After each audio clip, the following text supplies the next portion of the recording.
Hello friends, welcome to our channel. So இன்னைக்கு நம்ம இந்த வீடியோல ICC Men's T20 World Cup நடக்கறக்க சீரிஸ் 8ல நடக்கறக்க மூணாவது மேட்சை பத்தி தான் பார்க்க போறோம்.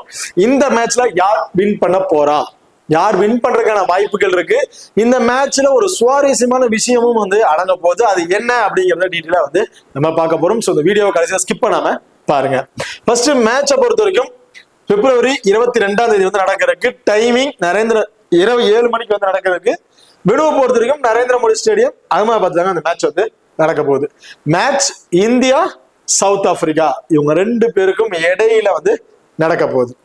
ஸோ இதுல என்ன சுவாரஸ்யம் அப்படின்னு பாத்தீங்கன்னா 2024ல இந்தியா வந்து வேர்ல்ட் கப் வந்து வின் பண்ணியிருந்தாங்க. அதுல இந்தியாவோட ஃபைனல்ல போட்டி போட்ட டீம் சவுத் ஆப்பிரிக்கா. ஸோ சவுத் ஆப்பிரிக்காவை தோக்கடிச்சுதான் இந்தியா வந்து ஃபைனல்ல கப்பை வந்து வின் பண்ணியிருந்தாங்க. அப்ப இந்தியாவுக்கும் சவுத் ஆப்பிரிக்காவுக்கும் இந்த மேட்ச் கண்டிப்பா ஒரு நல்ல ஒரு பேட்டில் இருக்க வாய்ப்புகள் இருக்கு. நல்ல ஒரு சுவாரஸ்யமான கேம் போகும் அப்படிங்கிற மாதிரி நான் வந்து எதிர்பார்க்கிறேன். சவுத் ஆப்பிரிக்கா அந்த இடத்துல விட்டதை இந்த இடத்துல பிடிக்கிறேன். 2024 நான் விட்டுட்டேன், 2026ல கண்டிப்பா வின் பண்ணி அப்படிங்கிற ஒரு மேல கண்டிப்பா பிளே பண்ணுவாங்க அப்படிங்கிற மாதிரி நான் எதிர்பார்க்கிறேன். ஸோ நிறைய சுவாரஸ்யங்கள் நிறைய ட்விஸ்ட்லாம் வந்து அதில் பார்க்கறதுக்கான வாய்ப்புகள் இருக்கு. ஸோ இப்போ நம்ம நரேந்திர மோடி ஸ்டேடியத்தை பிச் ரிப்போர்ட் அப்படிங்கிறத பார்த்துருவோம். ஸோ ஆக்சுவலி எல்லாத்துக்குமே தெரிஞ்சிருக்கும் இந்த வெனுவை வந்து பார்த்தீங்கன்னா விளையாண்டதை வச்சு பார்க்கும் போது எந்த அளவுக்கு ஒரு பேட்டிங் அண்ட் பவுலிங்க்கு ஈக்குவல் ஃப்ரெண்ட்லியா இருக்கு அப்படின்னு. ஸோ இதுல பிப்ரவரி 9ஆம் தேதி சவுத் ஆப்பிரிக்கா கனடா வந்து பிளே பண்ணியிருந்தாங்க. சவுத் ஆப்பிரிக்கா 213 ரன் 20 ஓவருக்கு. ஸோ விக்கெட்ஸ் பெருசா இல்லை, பேட்டிங் தான். ஓவராலா பாருங்களேன் 193ங்கிறது ஒரு ஆவரேஜ் ஸ்கோர். 175 அடிச்சிருக்கிறாங்க. அதாவது ரெண்டு strongest team New Zealand south Africa ரெண்டு டஃப் கொடுக்குற டீம் வந்து பாத்தீங்கன்னா 175 178. ஸோ இப்போ ஆவரேஜ் ஸ்கோர் 175 அப்படிங்கிறது கிடைச்சிருக்கு இந்த வினுவை பொறுத்த வரைக்கும். அண்ட் விக்கெட்டிங் எப்படி இருக்கு அப்படின்னு பாத்தீங்கன்னா ஓவராலா பார்க்கும் போது ஃபாஸ்ட் பவுலர்ஸ் ஃபர்ஸ்ட் பால் பண்ணாலும் சரி, செகண்டா பால் பண்ணாலும் சரி 4 விக்கெட் அல்லது 5 விக்கெட் அப்படிங்கிற மாதிரி எடுத்துடுறாங்க எல்லா மேட்சஸ்லயும். ஒரு மேட்சஸ்ல மட்டும்தான் ஃபர்ஸ்ட் பால் பண்ணும்போது விக்கெட் கிடைக்கல, செகண்டா பால் பண்ணும்போது விக்கெட்ஸ் வந்து எடுத்திருந்தாங்க. ஸ்பின்னரை பொறுத்த வரைக்கும் எல்லா மேட்சஸ்லயுமே இந்த வெனுல இந்த வேர்ல்ட் கப்ல நடந்த எல்லா மேட்சஸ்லயுமே ஸ்பின்னர்ஸ் நல்லாவே டாமினேட் கொடுத்துருக்காங்க. ஸ்பின்னரோட கம்பேரிசன் கொஞ்சம் அதிகமாவே இருந்திருக்கு இந்த வெனுவை பொறுத்த வரைக்கும். ஸோ இது ஒரு ஈக்குவல் ஃப்ரெண்ட்லியா தான் இருக்கும். பேட்டிங் அண்ட் பவுலர் ரெண்டு பேருக்கும் ஈக்குவல் ஃப்ரெண்ட்லியா தான் இருக்கும். அதுல பேட்ஸ்மேன் கொஞ்சம் நல்லா ஸ்கோர்ஸ் பண்றதுக்கான வாய்ப்புகள் இருக்கு. அண்ட் இந்த வெனுவை பொறுத்த வரைக்கும் டாஸ் வின் பண்ற டீம் பேட்டிங் சூஸ் பண்ணுவாங்களா பவுலிங் சூஸ் பண்ணாங்களா பாத்தீங்கன்னா டியூ ஃபேக்டர் தான் அதை முடிவு பண்ண போகுது. இன்கேஸ் டியூ ஃபேக்டர் பெருசா இல்ல அப்படின்னா டாஸ் வின் பண்ண டீம் ஃபர்ஸ்ட் பேட்டிங்கை சூஸ் பண்றதுக்கான வாய்ப்புகள் இருக்கு. ஏன்னா ஒரு டார்கெட்டை பிக்ஸ் பண்ணிட்டாங்கன்னா செகண்டா போல் பண்ணும்போது அந்த டார்கெட்டை நம்மளால கண்ட்ரோல் பண்ண முடியும் அப்படிங்கிற மைண்ட்ல போல் பண்ணுவாங்க. இன்கேஸ் டியூ ஃபேக்டர் இருக்கு அப்படிங்கிற பட்சத்துல ஃபர்ஸ்ட் பவுலிங்கை சூஸ் பண்ணிடுவாங்க. ஸோ ஃபர்ஸ்ட் பவுல் பண்ணும்போது ஒரு பர்டிகுலர் ஸ்கோர்லயே அவங்க சொல்லிட்டாங்கன்னா செகண்டா பவுல் பண்ண டீம் அது டியூ ஃபேக்டர்னால பெருசா பாலை கிரிப் பண்ணி பவுல் பண்ண முடியாது. அது சேஸ் பண்ண டீம் கொஞ்சம் அட்வான்டேஜ் வந்து இருக்க போகுது. ஸோ அப்போ டியூ ஃபேக்டர் அதுதான் வந்து டாஸ் வின் பண்ற டீம் பேட்டிங்கை பவுலிங்கிறத சூஸ் பண்ண போகுது. ஓகே, பார்த்ததா வெனு ரெக்கார்ட். இந்த வெனுல ஒரு 10 மேட்சஸ் வந்து பிளே பண்ணியிருக்காங்க. அதுல பேட் ஃபர்ஸ்ட் பண்ண டீம் தான் அதிகபட்ச மேட்சஸ் வந்து வின் பண்ணியிருக்காங்க. ஹைட்ரோட பொறுத்த வரைக்கும் ஒரு 31 மேட்சஸ் T20 மேட்சஸ் பொறுத்த வரைக்கும் அதுல இந்தியா 18 மேட்சஸ் வந்து வின் பண்ணியிருக்காங்க. சவுத் ஆப்பிரிக்கா 12 மேட்சஸ் அப்படிங்கிற மாதிரி வின் பண்ணியிருக்காங்க. கிட்டத்தட்ட ஒரு 6 மேட்சஸ் தான் டிஃபரெண்ட்ல வந்து இருக்கு. அடுத்ததா ஜம்போ ஆப். ஸோ இப்ப இருக்க நிலைமையில ஒரு ஆப்ல நான் பிளே பண்ணணும், லீகலான ஆப்பா இருக்கணும், சேஃபஸ்ட் ஆப்ல நான் பிளே பண்ணணும், பெருசா எந்த ஒரு பிரச்சனையும் வரக்கூடாது அப்படின்னு நினைக்கிறீங்க அப்படின்னா அதுக்கு நம்ம ஜம்போ ஆப் ரொம்ப ரொம்ப பெஸ்டான ஆப்பா இருக்கும். ஒண்ணு இப்ப இருக்க நிலைமையில லீகலா ரன் ஆகிட்டு இருக்கக்கூடிய ஒரு best app and safe and செக்யூர்டா வந்து நம்மளால பிளே பண்ணிக்க முடியும். எப்படி அப்படின்னு பாத்தீங்கன்னா நம்ம ஜம்போ ஆப்ல நம்ம டைரக்டா அமௌண்ட் இன்வெஸ்ட் பண்ணி நம்ம பிளே பண்ண போறது கிடையாது. அதுல ப்ராடக்ட் வந்து சேல்ஸ் பண்றாங்க, நிறைய ப்ராடக்ட்ஸ் வந்து அவங்க சேல்ஸ் பண்றாங்க. வீட்டுக்கு தேவையான ப்ராடக்ட்ஸ், நமக்கு பர்சனலா தேவையான ப்ராடக்ட்ஸ் நிறைய வந்து அவங்க வந்து சேல்ஸ் பண்றாங்க. அந்த ப்ராடக்ட்டை நம்ம பை பண்றது மூலயமா நம்ம எவ்வளவுக்கு பை பண்றோமோ அதுக்கு தகுந்தாங்க அவங்க ஃப்ரீயா வந்து அவங்க வந்து டோக்கன்ஸ் வந்து கொடுக்குறாங்க. இப்போ கிட்டத்தட்ட ஒரு 2-3 ப்ராடக்ட்ஸ் வந்து நமக்கு தேவை, நம்ம பை பண்றோம் அப்படிங்கிற பட்சத்துல அதுக்கு அவங்க ஃப்ரீயா டோக்கன்ஸ் வந்து கொடுக்குறாங்க. அந்த ஃப்ரீ டோக்கன்ஸ் மூலயமா நம்ம அந்த ஜம்போ ஆப்ல ஃப்ரீ கான்டெஸ்ட் வந்து நம்ம பிளே பண்ணி வின் பண்ணிக்கலாம். திரும்பியும் சொல்றேன், இதுல நம்ம பெருசா இன்வெஸ்ட் பண்ண போறது கிடையாது. அதுல சேல்ஸ் பண்ற ப்ராடக்ட் நம்ம பை பண்ண போறோம். அதை பை பண்ற ப்ராடக்ட்டுக்கு அவங்க வந்து ஃப்ரீயா டோக்கன்ஸ் வந்து கொடுக்குறாங்க. அந்த ஃப்ரீ டோக்கன்ஸ் மூலமா நம்ம ஜம்போ ஆப்ல வந்து கான்டெஸ்ட் வந்து ஃப்ரீயா வந்து பிளே பண்ணிக்கலாம். இப்ப இருக்க நிலவரத்தபடி சேஃப் அண்ட் செக்யூர்ட் ஆப், லீகலான ஆப்னு பாத்தீங்கன்னா நம்ம ஜம்போ ஆப் தாங்க. மேலும் நம்ம ஜம்போ ஆப்பை பத்தி டீட்டெயில் உங்களுக்கு தெரியணும்னு வச்சீங்கன்னா நம்ம டிஸ்கிரிப்ஷன்ல வந்து ஜம்போ ஆப் லிங்க் வந்து கொடுத்துருக்கேன். அண்ட் டெலிகிராம் சேனல் லிங்க்கும் வந்து நான் கொடுத்துருக்கேன். ஜம்போ ஆப்ல நீங்க பிளே பண்ண நினைச்சீங்கன்னா மறக்காம நம்ம டிஸ்கிரிப்ஷன்ல இருக்க லிங்க் மூலமா ஜாயின் பண்ணி பிளே பண்ணி பாருங்க. ஜம்போ ஆப்பை பத்தி டீட்டெயிலா தெரியணும் அப்படின்னு நினைச்சீங்கன்னா டிஸ்கிரிப்ஷன்ல நம்ம டெலிகிராம் சேனல் லிங்க் வந்து கொடுத்துருக்கேன். டெலிகிராம் சேனல் வந்து ஜாயின் பண்ணிக்கங்க. ஃபர்தர் அப்டேட்ஸ் எதா இருந்தாலும் டெலிகிராம் தான் வந்து கொடுக்குறேன். அண்ட் டெலிகிராம் சேனல் ஆல்ரெடி சொன்ன மாதிரி தான் எனி அப்டேட்ஸ் மேட்சை பத்தியா இருக்கட்டும் இல்ல ஜம்போ ஆப்பை பத்தியா இருக்கட்டும் எனி அப்டேட்ஸ் இருந்தாலும் நான் டெலிகிராம் சேனல் வந்து கொடுக்குறேன். மறக்காம நம்ம டிஸ்கிரிப்ஷன் கொடுத்துருக்க லிங்க் மூலமா வந்து நம்ம டெலிகிராம் சேனல் வந்து ஜாயின் பண்ணிக்கங்க. அண்ட் ரெண்டு டீம்ல பாசிபிள் 11 பொறுத்த வரைக்கும் இந்தியாவில இஷான் கிஷான், அபிஷேக் சர்மா 2 பேரும் இன்னிங்ஸ் ஓபன் பண்ண போறாங்க. திலக் வர்மா, சூரியகுமார் யாதவ், ரிங்கு சிங், ஹர்திக் பாண்டியா, டூபே, அக்சர் பட்டேல், வருண் சக்கரவர்த்தி, அர்ஷதீப் சிங், பும்ரா. இதுதான் இந்தியாவோட ஒரு பாசிபிள் 11 வந்து இருக்கு. அண்ட் சவுத் ஆப்பிரிக்கா 11 பொறுத்த வரைக்கும் Adam Markram, Quinton de Kock, Rickelton, Dewald Brevis, ரசன் Stubbs, David Miller, Marco Jansen, Corbin Bosch, Keshav Maharaj, Rabada and Lungi Ngidi. இதுதான் சவுத் ஆப்பிரிக்கா டீமோட ஒரு பாசிபிள் 11 வந்து இருக்கு. இப்போ ரெண்டு டீம்ல இருக்க பிளேயர்ஸ் வைஸ்ல அவங்களோட ரெக்கார்ட்ஸ் என்ன மாதிரி இருக்கு, என்ன மாதிரி பெர்ஃபார்மன்ஸ் பண்றதுக்கான வாய்ப்புகள் இருக்கும் அப்படிங்கிறத பாத்துருவோம்.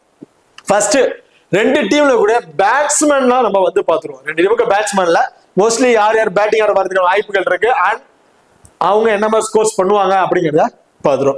இந்த மேட்சை பொறுத்தவரைக்கும் கண்டிப்பா டூபே வரையும் கூட பேட்டிங் ஆடுற வரதுக்கான வாய்ப்புகள் இருக்கு. டூபே ஹர்திக் பாண்டியா அப்புறம் வராரு, கிட்டத்தட்ட 6-7 விக்கெட்டுக்கு மேலே வரதுக்கான வாய்ப்புகள் இருக்கு.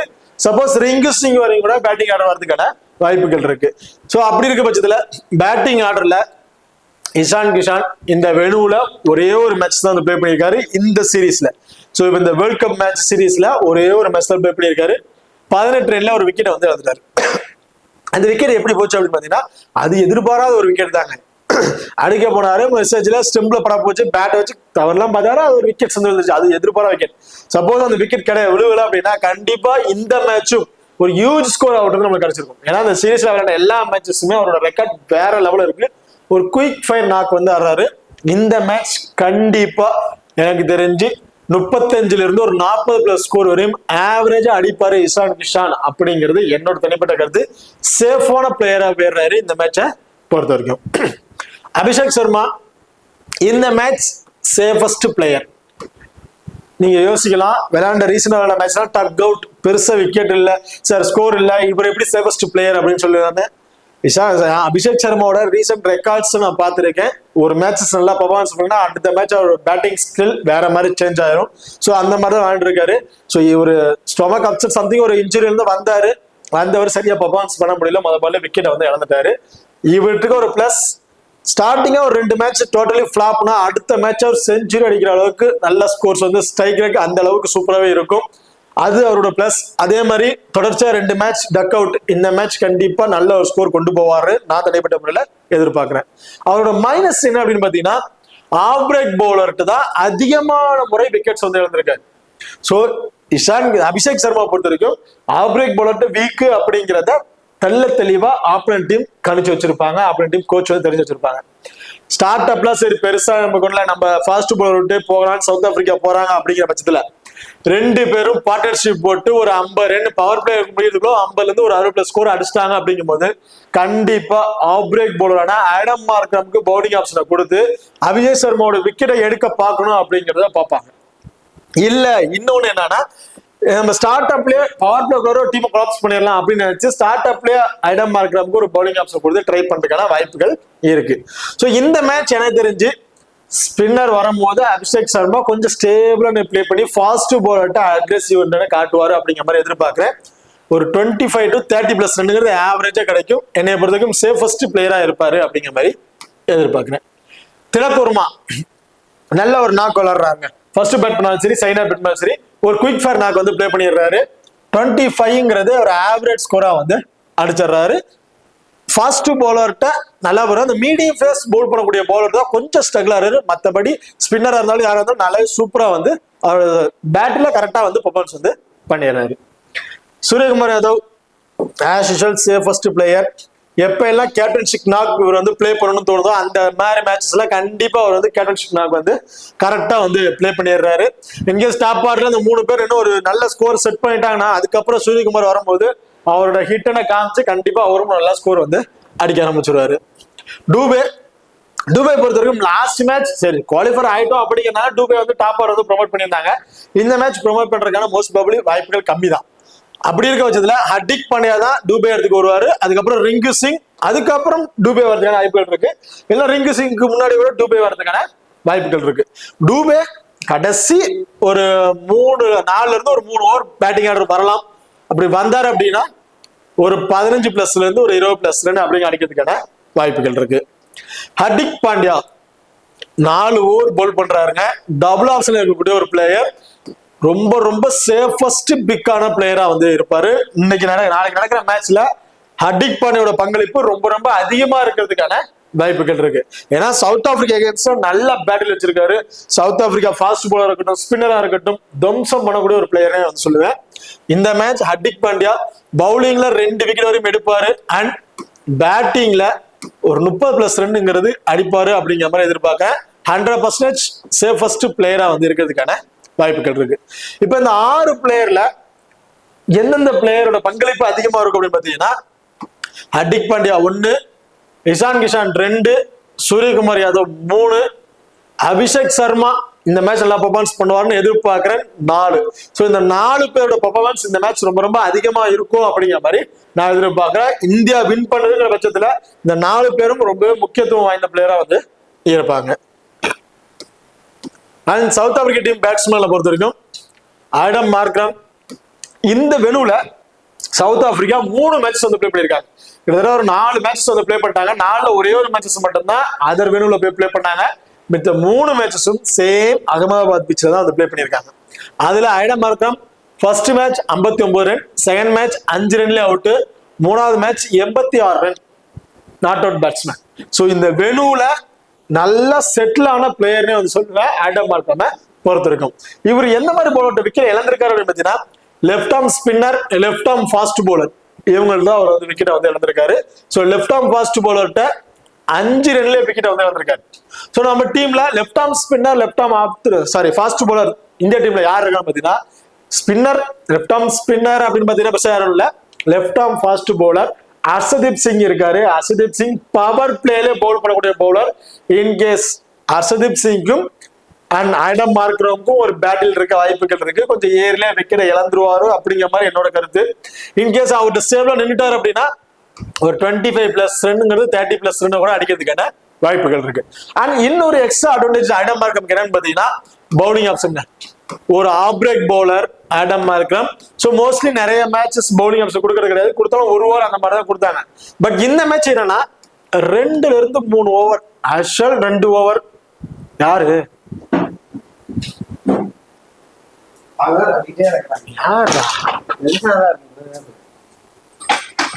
என்னடா இது பார்சல் வந்திருக்கா ஓடிபி கேட்டு போன் எங்கடா போன் எங்கடா சரி சரி இரு இரு இரு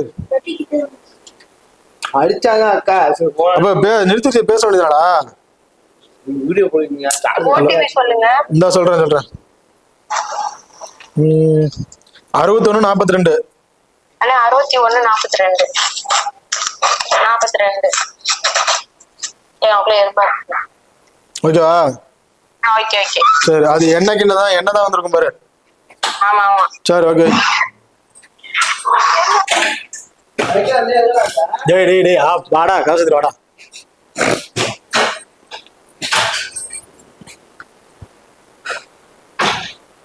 ரெண்டு அல்லது 3 ஓவர் அப்படிங்கிறது பவுல் பண்றதுக்கான வாய்ப்புகள் இருக்கு.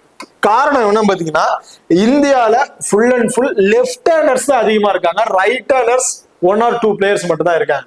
ஸோ அப்ப லெஃப்ட் ஹேண்டர்ஸ் அதிகம். சவுத் ஆப்பிரிக்கா டீம்ல ஆஃப் பிரேக்கர் பவுலர்னு பாத்தீங்கன்னா ஆடம் மார்க்ரம் ஒருத்தர் மட்டும் தான். ஸோ அப்ப ஆடம் மார்க்ரம் மினிமம் 2 ஓவராச்சும் பவுல் பண்ணிடுவாரு. அதுல கண்டிப்பா 1 விக்கெட் வரைக்கும் எடுப்பாரு. ஸோ அப்ப இவரும் இப்ப நடக்க போற மேட்சுக்கு சேஃபஸ்ட் பிளேயரா வந்து இருந்துடுறாரு. டீமுக்கு ஒரு முக்கிய பங்களிப்புள்ள பிளேயரா வந்து இருக்க வாய்ப்பு இருக்கு. Quinine de Kock 25 run, 59, 20 run. So அப்ப ஆவரேஜ் 20+ ரன்னுங்கிறது விளையாடுற எல்லா மேட்ச்லுமே ஆவரேஜா வந்து அடிச்சிட்டு இருக்காரு இந்த வெனுல. இவரு அதிகமா வந்து ஸ்பின்னர்ட்ட வந்து விக்கெட் வந்திருக்காரு. ஒரே ஒரு மேட்சும் மீடியம் பேஸ் பவுலர் விக்கெட் வந்திருக்காரு. அதுக்கு முந்தின அந்த 2 மேட்சுமே off break bowler and leg break bowler ஸ்பின்னர்ட்ட வந்து கொஞ்சம் விக்கெட்ஸை வந்து இழந்திருக்காரு. ஸோ வருண் சக்கரவர்த்தி அண்ட் குவிண்டன் டிகாக் இவங்க 2 பேருக்கும் ஒரு பேட்டில் இருக்க வாய்ப்புகள் இருக்கு. ஸோ இந்த match Quinton de Kock wicket keeping பண்றாரு. ஸோ இப்போ டபுள் ஆப்ஷன் பிக்ல வந்து இருந்துடுறாரு. ஸோ எனக்கு தெரிஞ்சு சேஃபஸ்ட் பிளேயரா தான் வந்து இருப்பாரு. பெரிய அளவுக்கு ஸ்கோர்ஸ் வந்து என்ன தெரிஞ்சு வராது அப்படிங்கிற மாதிரி எதிர்பார்க்கிறேன். Rickelton 33, 61, 21.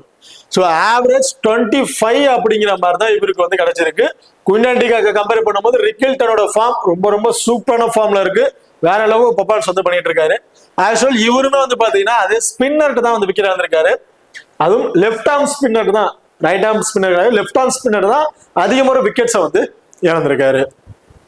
And Dewald Brevis. So Dewald பிரேவிஸை பொறுத்த வரைக்கும் பெருசா ஸ்கோர்ஸ் எதுவும் பண்ணல. நீங்க பார்த்து தெரிஞ்சிருக்கோம். இந்த வெனுல 6, 23, 21 பெரிய ஸ்கோர்ஸ் எதுவும் கிடைக்கல. Left arm spinner, medium pace bowler, left arm orthodox bowler. So left arm பவுலர்கிட்ட வந்து விக்கெட்ஸை வந்து இவர் இழந்துகிட்டு இருக்காரு. எனக்கு தெரிஞ்சு இந்த மேட்ச் சேம் வருண் சக்கரவர்த்தி அண்ட் டுவல் பிரேவிஸ்க்கு ஒரு பேட்டில் இருக்க வாய்ப்புகள் அதிகமாகவே வந்து இருக்கு. டுவல் பிரேவிஸ்ல இருந்து ஒரு 15+ ரன் இருந்து 20+ ரன் அப்படிதான் வந்து எதிர்பார்க்க முடியும். Tristan Stark, David Miller. David Miller விளையாண்ட எந்த மேட்ச்லயுமே அவுட் ஆகல. அவரோட நாக் கரெக்டா வந்து விளையாடிட்டு இருக்காரு. ட்ரெசன் ஸ்டார்க் ஒரு மேட்ச் 34 ரன், இன்னொரு மேட்ச் எதிர்பாராத ஒரு விக்கெட், ஒரு ரன்ல விக்கெட் வந்துட்டாரு. அடுத்த மேட்ச் பிளே பண்ணவே கிடையாது. டேவிட் மில்லர் வந்து மேட்ச் வந்து முடிச்சிட்டாரு. ட்ரெசன் ஸ்டார்க் வரைக்குமே வர கிடையாது.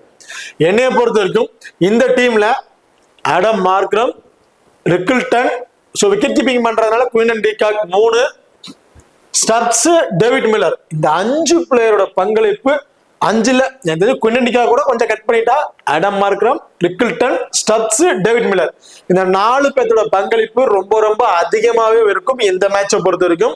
இதுல ஸ்டப்ஸா இருக்கட்டும், டேவிட் மில்லரா இருக்கட்டும், இந்தியா கையன்ஸா நல்ல ரெக்கார்டும் வந்து வச்சிருக்கிறதுனால கண்டிப்பா இந்த 4 பேரோட பங்களிப்பு சவுத் ஆப்பிரிக்கா வின் பண்றாங்க அப்படிங்கிற பட்சத்துல இந்த 4 பேர் தான் ரொம்ப ரொம்ப முக்கியமான காரணம் இருப்பாங்க பேட்டிங் ஆப்ஷனை பொறுத்த வரைக்கும். ஓகே, இப்போ 2 டீமுக்கும் பேட்டிங் ஆப்ஷன் பார்த்துட்டோம். பவுலிங் ஆப்ஷன்ஸ்ல வந்து பார்த்துட்டோம். சவுத் ஆப்பிரிக்காவோட பவுலிங்ல மார்கோ என்சன் 4 ஓவர் பவுல் பண்ணிடுறாரு. ரபாடா 3 ஓவர், லுங்கினிங்கிடி 4, கேஷவ் மகாராஜ் 2 அல்லது 3, கேவின் போஸ் 3 அல்லது 4, பேலன்ஸ் ஓவரா ஆடம் மார்க்ரம் பவுல் பண்றதுக்கான அதிகபட்ச வாய்ப்புகள். இந்த வெனுல லுங்கினிங்கிடி 100% பெஸ்ட் பிளேயரா வந்திருப்பாரு. 4 ஓவர் 3 மேட்ச்ல 31 ரன், 21 ஆவரேஜ் 30 ரன் அந்த மாதிரி கொடுத்து 4 விக்கெட் 3 விக்கெட் அப்படிங்கிற மாதிரி எடுத்திருக்காரு. மார்கோ என்சன் அதே 35+ ரன் கொடுத்திருக்காரு. 4 ஓவர் போட்டு 2 விக்கெட், 4 விக்கெட், 1 விக்கெட் அப்படிங்கிற மாதிரி எடுத்திருக்காரு. மற்ற பிளேயர்ஸ் எல்லாம் 1 விக்கெட் 1 விக்கெட் அந்த மாதிரி எடுத்திருக்காங்க. ஸோ இந்த வெனுல நல்லா ரெக்கார்ட் வச்சிருக்க player Marco Jansen and Lungi Ngidi best option பிளேயரா வந்திருப்பாங்க இந்த மேட்சை பொறுத்த வரைக்கும். அடுத்தது இதுல இந்த 3 பிளேயர்ல ஏதாச்சும் ஒரு பிளேயர் அப்படின்னு நீங்க பார்க்கும்போது எனக்கு தெரிஞ்சு ஸ்பின்னர்ஸ், அதாவது ரைட் ஹேண்டர்ஸ் இந்தியாவில் அதிகமா இருந்தாங்கன்னா ஒரு கேசவ் மகாராஜ்னு ஒருத்தர் சொல்லலாம். பட் லெஃப்ட் ஹேண்டரா இருக்கிறதுனால கேசவ் மகாராஜ் பெருசா பங்களிப்பு வந்து ஏற்க போறது கிடையாது.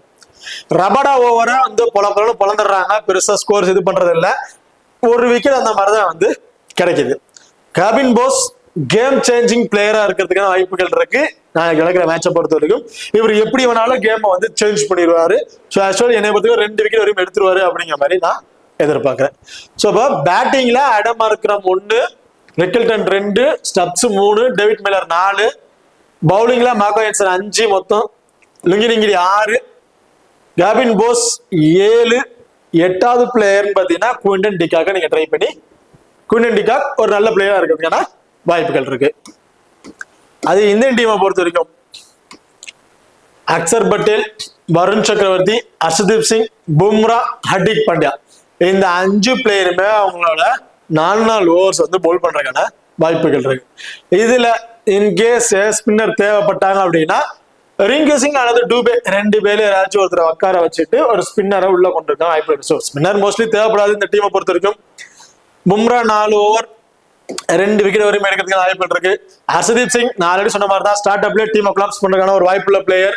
அவரும் ஒரு 2 விக்கெட் வரையும் எடுக்கிறதுக்கான வாய்ப்புகள் இருக்கு. ஸோ ஃபாஸ்ட் பாலர் இந்த 2 பிளேயருமே 2 விக்கெட் வந்து பதிவு பண்ணிடுவாங்க. ஸ்பின்னர்ல வருண் சக்கரவர்த்தி, அக்சர் பட்டேல் ரெண்டோட பங்களிப்பு ரொம்ப ரொம்ப அதிகமா இருக்கிறதுக்கான வாய்ப்புகள் இருக்கு. வருண் சக்கரவர்த்தி 3 விக்கெட் அப்படிங்கிறத எதிர்பார்க்கலாம். அக்சர் பட்டேல் 2 அல்லது 3 விக்கெட் இந்த மாதிரி எடுப்பாரு அப்படிங்கிற மாதிரி எதிர்பார்க்கிறேன். ஹர்திக் பாண்டியா பொறுத்த வரைக்கும் 1 விக்கெட் இந்த மாதிரி கிடைக்கிறதுக்கான வாய்ப்புகள் இருக்கு. இன்கேஸ் ஹர்ஷதீப் சிங் 1 விக்கெட் தான் அப்படிங்கிற மாதிரி தோணுது அப்படிங்கும் போது ஹர்திக் பாண்டியா இருந்து நம்ம எக்ஸ்ட்ரா பவுலிங் ஆப்ஷன் கிடைச்சு ஹர்திக் பாண்டியா கொஞ்சம் நல்ல பெர்ஃபார்மன்ஸ் பண்ணுவாரு அப்படிங்கிற மாதிரி எதிர்பார்க்கிறேன். இந்த match compulsory Harshdeep Singh 1 wicket அப்படிங்கிறத நம்ம எதிர்பார்த்தரலாம். ஸோ அப்ப இந்த மேட்சோட பங்களிப்பு வின் பண்றதுக்கான பங்களிப்பு யாரோட அதிகமா இருக்குன்னு பாத்தீங்கன்னா இஷான் கிஷான் 1, அபிஷேக் சர்மா 2, சூரியகுமார் யாதவ் 3, ஹர்திக் பாண்டியா 4 அண்ட் வருண் சக்கரவர்த்தி 5, அக்சர் பட்டேல் 6. இந்த 6 பிளேயர் பவுலர்ல பும்ரா அல்லது ஹர்ஷதீப் சிங் 2 பேர்ல எனி ஒன் 7வது பிளேயரா வந்து இருப்பாங்க.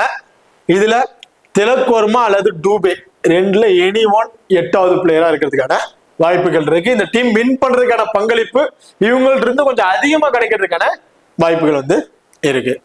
ஓகே, இப்போ இந்த வீடியோ வந்து உங்களுக்கு பிடிச்சிருக்குன்னு நம்புறேன். ஸோ இந்த வீடியோ பத்தி இப்போ இந்த வீடியோ வந்து உங்களுக்கு பிடிச்சி நான் நம்புறேன். ஸோ 2 டீமுக்கு பிளேயர்ஸ் வந்து ஒரு டீட்டெயிலா வந்து அவங்க என்ன மாதிரி பெர்ஃபார்மன்ஸ் பண்ற வாய்ப்புகள் இருக்கும் அப்படிங்கிற மாதிரி பார்த்துட்டோம். இந்த வீடியோ பிடிச்சிருந்துச்சு அப்படின்னா மறக்காம லைக் பண்ணுங்க அண்ட் ஷேர் பண்ணுங்க, சப்ஸ்கிரைப் பண்ணுங்க. அண்ட் இது போல அடுத்தடுத்த மேட்சஸ்க்கு உங்க வீடியோ பார்க்கணும்னு நினைச்சீங்கன்னா நம்ம ஃபேண்டசி குரு தமிழ் சேனலை வந்து சப்ஸ்கிரைப் பண்ணி பக்கத்துல பெல் ஐகான் டச் பண்ணி வச்சுக்கோங்க. தேங்க்யூ.